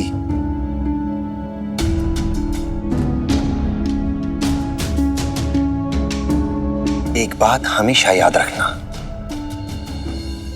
आविष्कार सिर्फ एक साधन है, मनुष्य को उसके लक्ष्य तक पहुंचाने का, उसके जीवन को सरल बनाने का। लेकिन जब कभी ये साधन हमारे लक्ष्य से अधिक महत्वपूर्ण होने लगे, तो ये समझ लेना चाहिए कि कमी साधन में नहीं, कमी हम में है। विज्ञान चाहे जितनी तरक्की कर ले, लेकिन उसका उपयोग है मनुष्य को मनुष्य के करीब लाने में। पर जब वस्तुएं ही हमारे बीच दीवार बनने लगे, तो फिर यह हमें निर्धारित करना होगा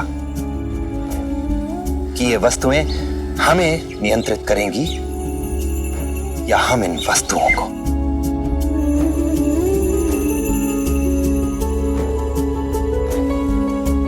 आप सब अपने अपने काम पर जा सकते हैं।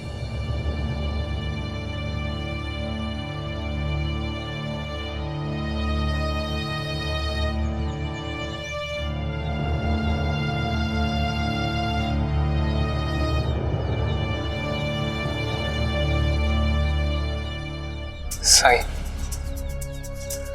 हमें क्षमा कर दीजिए। हमारी वजह से ये गांव वाले यहाँ इकट्ठा हुए थे। हमें ऐसा नहीं करना चाहिए था। केशव, माफी मांगो साईं से।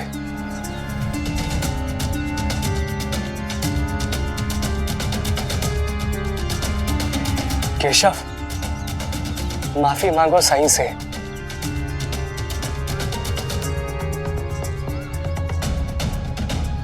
कोई बात नहीं।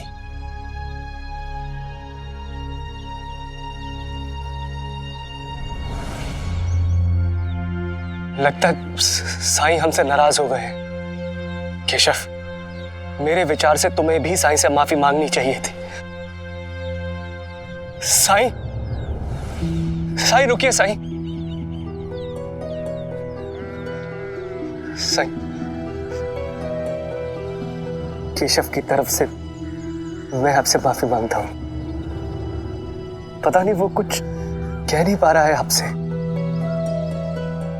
मैं जानता हूं कि वो मुझसे बात क्यों नहीं कर रहा है।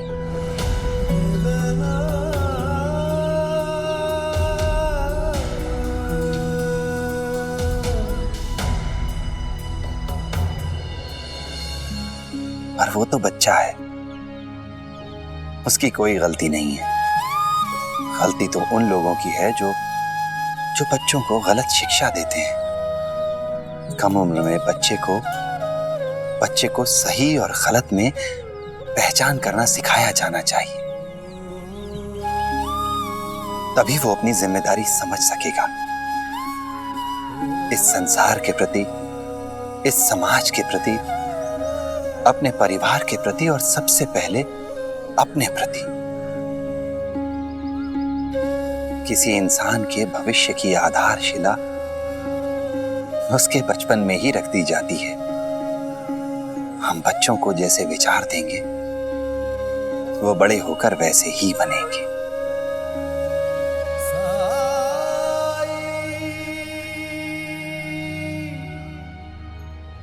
क्या साईं मुझसे गुस्सा है? लगता है वो इसलिए फूफा जी को डांट रहे हैं। मेरे भी यही विचार है। यहाँ लोग ऐसा नहीं सोचते। मैं जानता हूं तुम अपने जीवन में किसी बात से नाखुश हो, परेशान हो तुम, और वो बात तुम किसी से कह भी नहीं सकते, नहीं व्यक्त कर सकते उसे। और यही परेशानी तुम्हें अंदर से व्यथित कर रही है।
मालिक एक।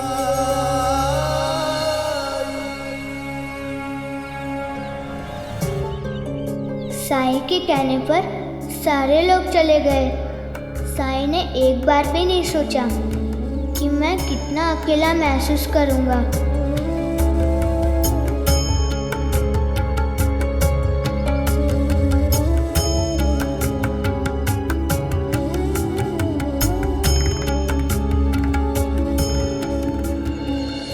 मैं कुछ नहीं सुनने वाला। आज भी मुझे ग्रामोफोन लेकर बाहर जाना है तो जाना है। अगर बाहर अचानक बारिश हो गई तो ग्रामोफोन भीगकर खराब हो जाएगा। ये घर में रखकर सुनने वाली चीज है। घर में तुम्हें जितना सुनना है सुनो। लेकिन मैंने लोगों से कहा था कि मैं उन्हें रोज ग्रामोफोन सुनाऊंगा। केशव, इसे सुनकर लोगों का ध्यान भटक गया था। वो अपना काम धाम छोड़कर वहां इकट्ठा हो गए थे। तुमने देखा था ना गांव में कल क्या हुआ था। इसीलिए मैं मना कर रहा हूं, वहां नहीं जाएंगे। मेरे बेटे को आदेश देने का दुस्साहस किया तुमने? हाँ? ये ग्रामोफोन मैं केशव के लिए लेके आया हूं। इसके साथ वो जो करना चाहता है कर सकता है। इसे घर पे सुने या बाहर? मैं उसे बस क्या मैं कर रहा है बकरी की तरह? कुछ कहा नहीं कि हकलाना शुरू कर देता है तो? हरिओम हरिओम। और मेरे बेटे को क्या करना है क्या नहीं करना है ये तुम्हें बताने का अधिकार नहीं है। और इसके उपरांत केशव जो कहेगा वो तुम्हें मानना पड़ेगा, समझ गए? बनता बनता ये ग्रामोफोन लेके जाओ और केशव के साथ रहो। जाओ। थैंक यू बाबा। हाँ थैंक यू। और सुनो, शीघ्र अपने सीमाओं को समझ लो और उसमें रहना सीखो। हरिओम हरिओम।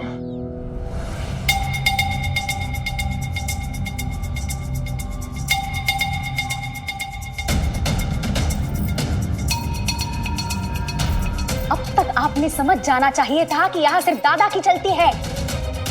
दादा जो कहे वो पत्थर के ऊपर की लकीर है। क्यों? मैं तो बस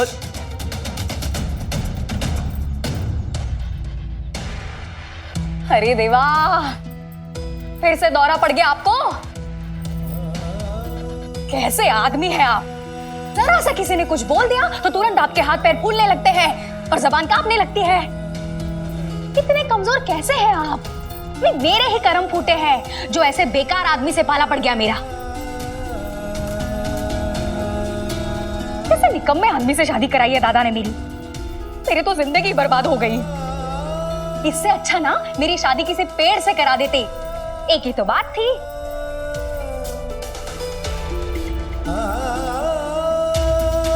शायद जीव सच कह रही है। यहां मैं किसी के काम का नहीं, अब और यहां नहीं रह सकता। मुझे अपने गांव वापस लौट जाना चाहिए। आ तो रहे आप दोनों मेरे साथ, लेकिन कहीं ऐसा ना हो कि जब मैं गांव वालों के सामने ग्रामोफोन बजाऊं तो आप भूत भूत चिल्लाकर भाग जाओ। नहीं नहीं, अब हम समझ गए बक्से के बारे में।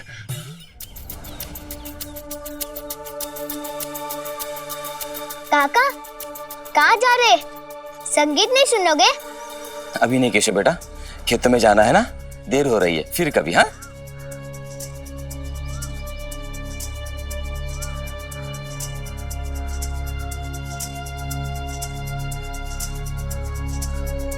संगीत नहीं सुनोगे?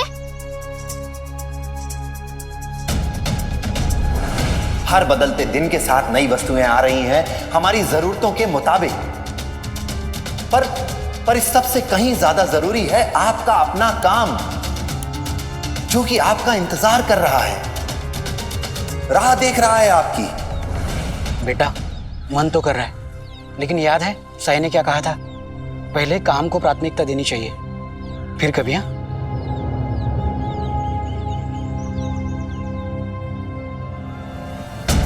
कोई बात नहीं, जैसे ही मैं ये ग्रामोफोन को बजाऊंगा वो लोग अपने आप जमा होने लगेंगे।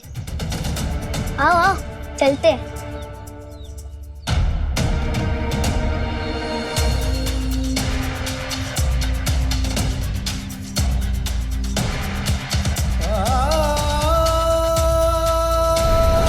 शीघ्र अतिशीघ्र अपने सीमाओं को समझ लो और उसमें रहना सीखो।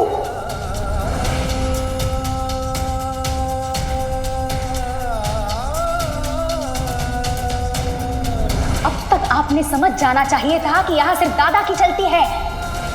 दादा जो कहे वो पत्थर के ऊपर की लकीर है।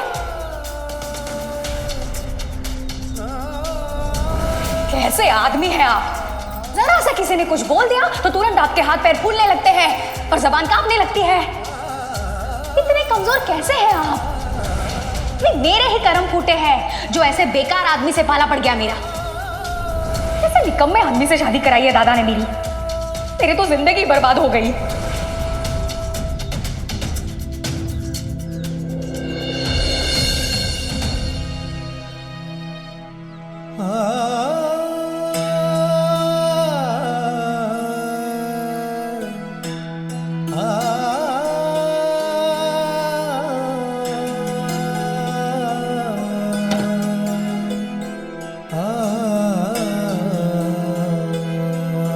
चलता हूँ साईं, जा रहा हूँ मैं शिरडी छोड़कर। सोचा जाने से पहले आपसे मिलता चलूं।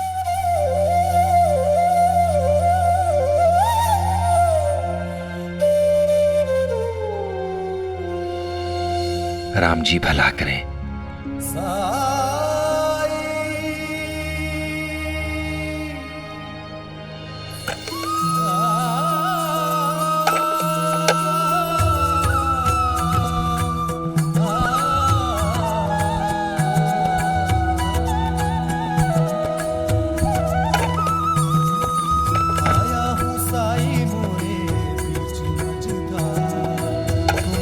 लगा दो साई थाम ले हाथ में साई मोरी तलवार मोरे साई मोरे दाता मोरे तारनहार। ओम साई ओम साई ओम साई ओम साई ओम साई ओम साई ओम साई ओम साई। ये क्या हो रहा है मेरे साथ? जन्मों के पर्वत लांघ के आया तेरे दर में साई रे कृपा दृष्टि से मिट जाएंगे मेरे लख 84 रे। भव सागर तर दे घन दुख के हर दे तुम कृपा सिंधु दे अमृत बिंदु अलग उजियारे दीनों के सहारे।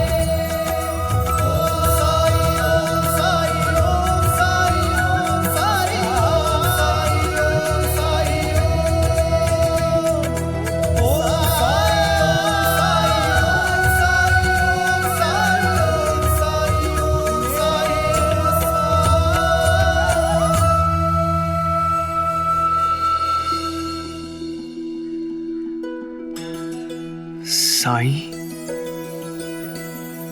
ये सब आप? शिरडी छोड़कर जा रहे हो विश्वनाथ। जब तुम अपना ये सामान छोड़कर नहीं जा सकते तो फिर उसे छोड़कर कैसे जा सकते हो जिसे अपने साथ ले जाने के इरादे से तुम यहां आए थे? क्या उसकी यादों के सहारे जी सकोगे तुम? साईं, आप ये सब कैसे? मैं क्या करूं साईं, मेरी आत्मशक्ति खत्म हो चुकी है। इतने सालों में अपनी पत्नी से अलगाव और अपमान के अलावा मुझे कुछ नहीं मिला। मेरे रिश्तेदार मुझे ताना देते हैं, कहते हैं मेरी पत्नी मेरे वश में नहीं है, मेरे नियंत्रण से बाहर है। लोग कहते हैं ना, शादी दो लोगों के बीच में होती है, मगर यहाँ इस शादी में केवल मैं हूं, अकेला। गलती भी मेरी ही है और उसे सुधारने की कोशिश भी मैं ही कर रहा हूं। शायद वो लोग सही है, पता नहीं दूसरों के सामने मेरी बोलती बंद क्यों हो जाती है। अपनी आई और आपके अलावा मैं किसी के सामने कुछ बोल नहीं पाता हूं। गांव में मेरी आई और यहां आप मेरे लिए बहुत मायने रखते हैं। साईं, आप बताइए, क्या मैं गलत हूं? नहीं विश्वनाथ, तुम गलत नहीं हो, पर तुम दूसरों से बदलाव की उम्मीद नहीं कर सकते जब तक कि तुम खुद अपने आप में बदलाव ना लाओ। पर मैं क्या करूं साईं?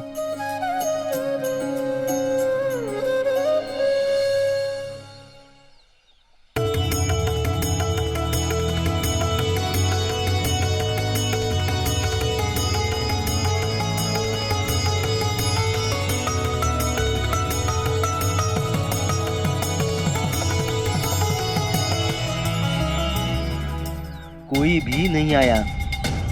ऐसे तो केशव और नाराज हो जाएगा। फिर विश्वनाथ को जैसे डांट पड़ी थी, सरकार से वैसे ही डांट हमें भी पड़ेगी अंता जी।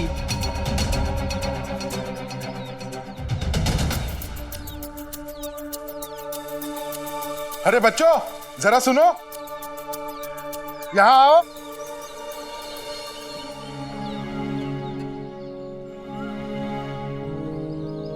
केशव, आखिरकार तुम लोग आ ही गए।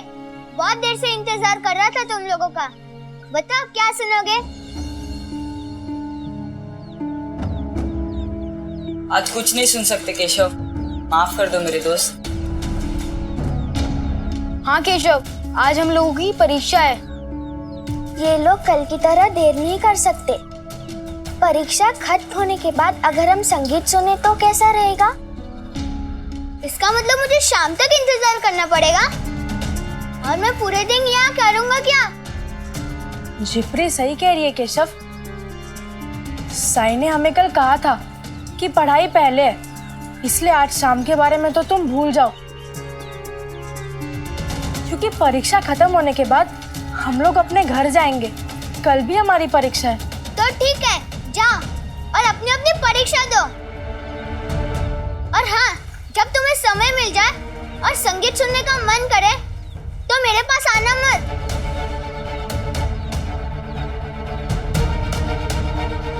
चलो।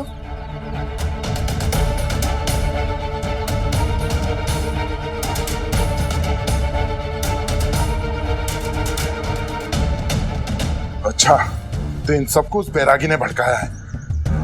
पहले सरकार के बारे में मुश्किलें पैदा करता था वो साई, सभी गांव वालों को भड़काता था, और अब तो हद कर दी उस साई ने। अब तो केशव के विरुद्ध भी गांव के बच्चों को भड़का रहा है। सब किया धरा साई का है।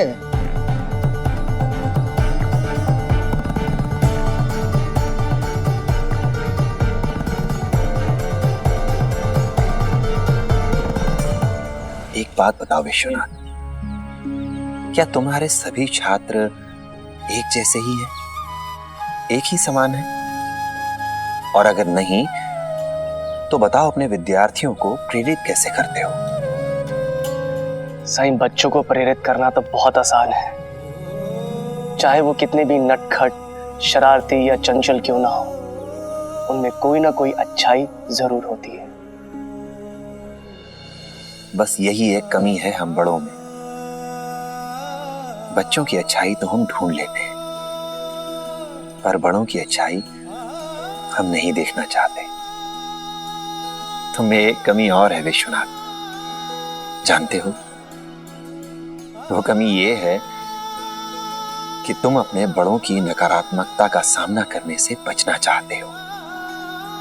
तुम्हें डर रहता है कहीं वो तुम्हें कुछ बोल ना दे,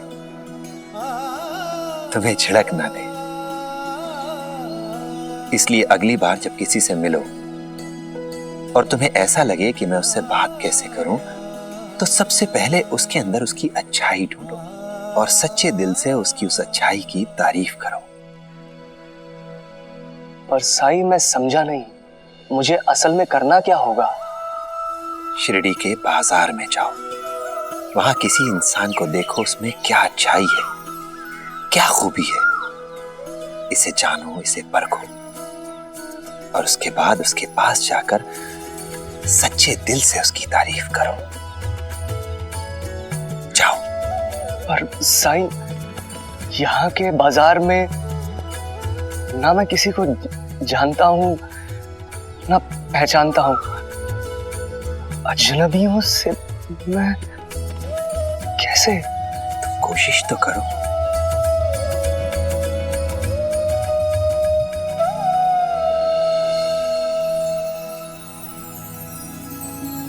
आप कह रहे हैं तो मैं कोशिश करूंगा, मगर मुझे नहीं लगता कि मैं ये कर पाऊंगा।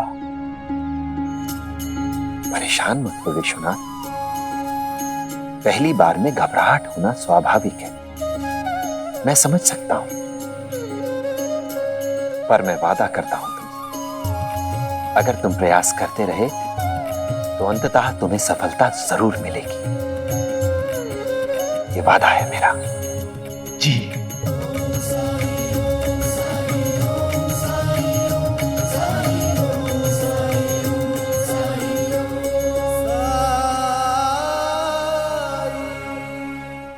ऐसे और भी मज़ेदार वीडियो के लिए हमारे चैनल को लाइक, शेयर और सब्सक्राइब करें।